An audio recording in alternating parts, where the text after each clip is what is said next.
Oke, bismillahirrahmanirrahim. Halo guys, assalamualaikum warahmatullahi wabarakatuh. Jumpa lagi bersama kami di Marola Channel. Apa kabar semuanya? Semoga sehat selalu, panjang umur, dan diberikan rezeki yang banyak sampai 7 turunan. Amin ya rabbal alamin. Dan terima kasih banyak bagi yang telah mengklik video ini. Semoga kalian semuanya masuk surga. Amin ya rabbal alamin. Guys, wow, parah. Denny Cagur di skakmat netizen habis-habisan sampai nangis, nggak bisa tidur. Waduh, karena sok pintar dan sok mengkritik kebijakan dan program KDM yang didukung 100% rakyat Jabar, dan bahkan artis dan pelawak tersebut diminta oleh netizen untuk tetap mengelawak aja, nggak usah jadi wakil rakyat jika tidak bisa mengatasi keluhan rakyat dan membuat kebijakan yang pro terhadap rakyat. Nah tuh, maka tuh keluhan rakyat, jangan sok mengkritik-kritik programnya KDM lah ya, yang didukung 100% oleh rakyat Jabar. Nah tuh, makan tuh kritikan rakyat, makan tuh gaji yang diberi oleh rakyat. Nah, penasaran setiap update-nya? Ini dia, let's go. Kinerja Gubernur Jakarta kalah dengan Jawa Barat yang dipimpin oleh KDM. Bukan hanya kalah dengan Jawa Barat, kita kalah dengan Jatim, Jateng, Jogja. Jakarta berada dalam posisi kelima. Bayangkan. Kita lihat Gubernur Jawa Barat yang memiliki APBD lebih sedikit, lebih kecil Jakarta, jauh dibandingkan Jakarta, dengan daerah yang lebih luas, penduduknya lebih banyak, kok mampu meraih kepuasan publik. Kinerja gubernur itu mencapai 95%. Luar biasa. Kita sampaikan top itu, kita akui. Nah, ini Jakarta bagaimana? Saya, ya, mohon maaf ini, yang mendukung penuh Gubernur DKI Jakarta, yang tidak cawe-cawe jabatan, merasa punya tanggung jawab moral. Ya, bagaimana mungkin kita bisa kalah dengan data yang mana Gubernur Jakarta itu punya kewenangan penuh, langsung di mejanya itu. Ini. Kenapa kita bisa kalah begini? Ya, itu timnya bagaimana? Iya. Kerja apa kalian? Asal Bapak senang? Tim gabut? Ganti itu timnya. Yang berhubungan dengan disiplin, yang berhubungan dengan mantap. Bentar. Masa DKI kalah sama Jabar? Ya nggak mungkin lah ya. Kan gubernurnya kan artis itu, ya kan? Apalagi tuh wakilnya artis juga itu ya. Jadi masa kalah sama Kang Deddy Mulyadi, orang kampung gitu loh ya, YouTuber gitu, konten kreator, masa kalah? Ya malu-maluin itu gubernurnya DKI, ya nggak? Oke, ini apalagi nih, Denny Cagur minta pendidikan di Barak Denny Cagur minta pendidikan di Barak dikaji ulang karena TNI tidak punya kurikulum pendidikan. Ini ngelawak lagi nih, ini pelawaknya satu ini. Coba kita dengar nih guys. Etika, menurut saya dicari jalan keluarnya per masing-masing siswa yang mengalami masalah tersebut. Tidak melulu satu barak militer menjadi satu-satunya solusi. Menurut saya itu begitu. Nah ini nih, kalau pelawak masuk ke DPR. Iya, dikaji ulang aja gitu sampai ya. Ketawa. Oke, gini ya Denny Cagur, saya tanya sama kamu, apakah kamu pernah masuk ke barak? Apakah kamu pernah melihat bagaimana kegiatan di barak? Saya tanya sama kamu, kalau kamu bicara tentang moral, kamu benahi dulu tuh kurikulum yang ada di sekolah, kembalikan mata pelajaran pendidikan moral Pancasila. Bentar, sorry. Mana, bentar, sorry ya.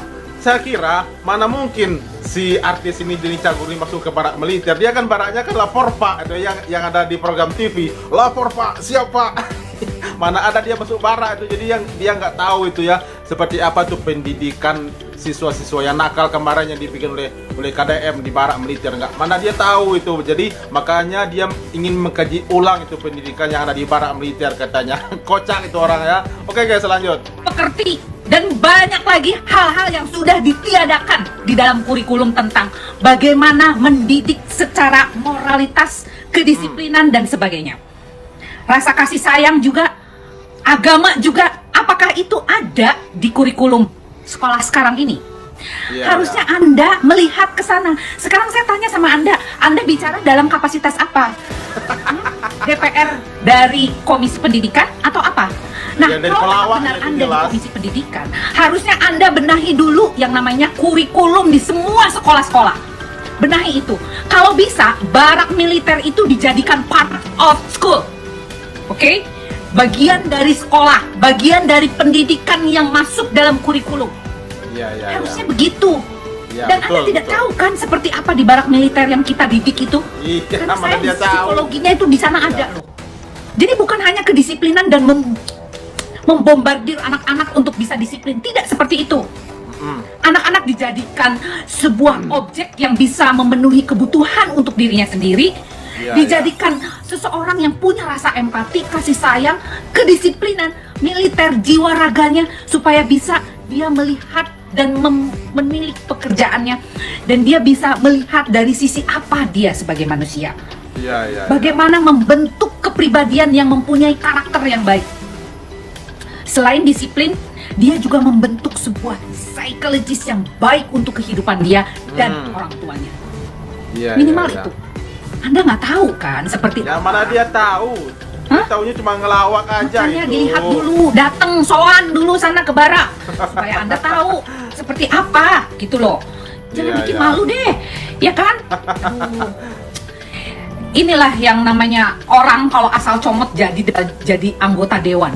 Dia nggak ngerti cara dia menempatkan diri sebagai komisi di sana gitu. Betul. Komisi di Dewan Perwakilan Rakyat, yaitu membentuk undang-undang.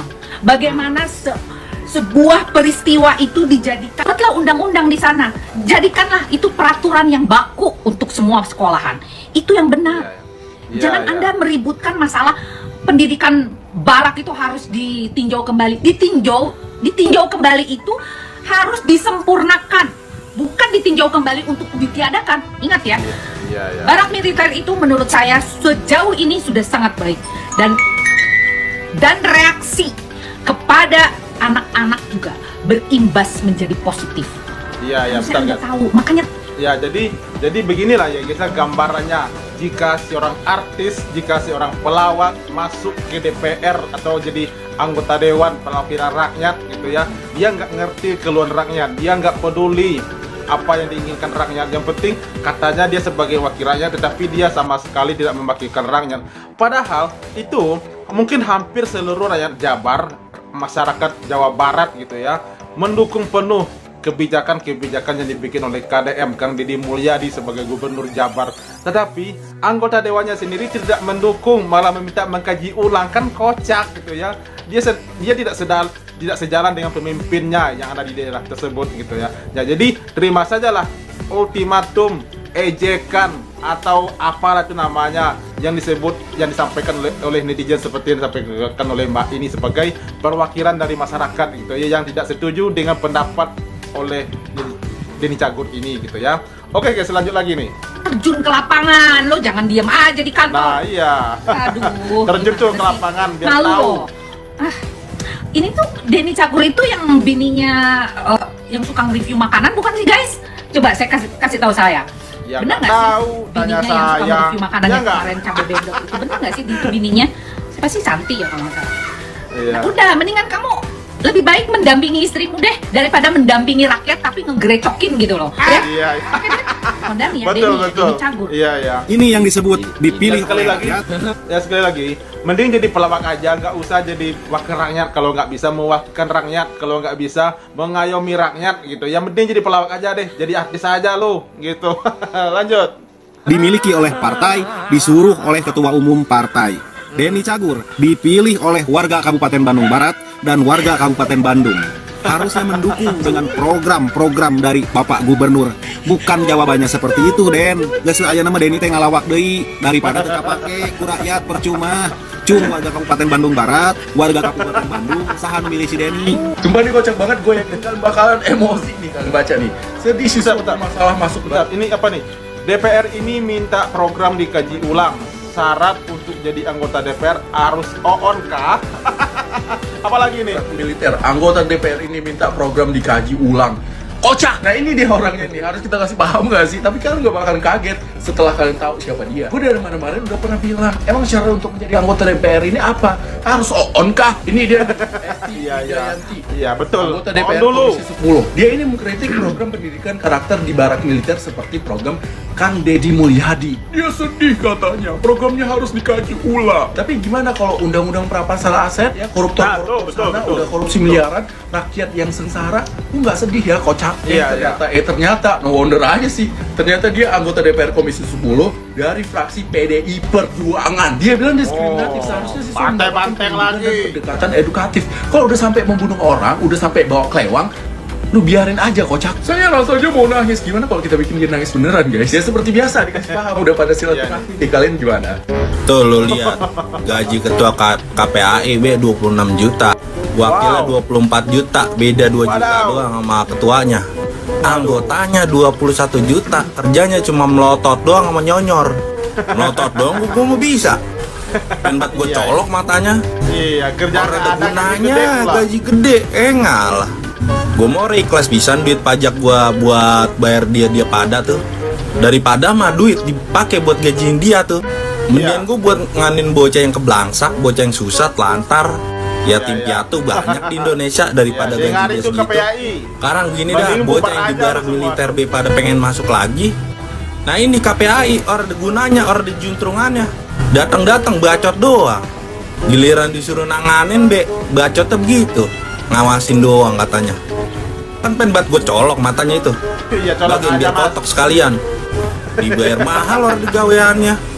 Bubarin beda. Ya, bubarin aja.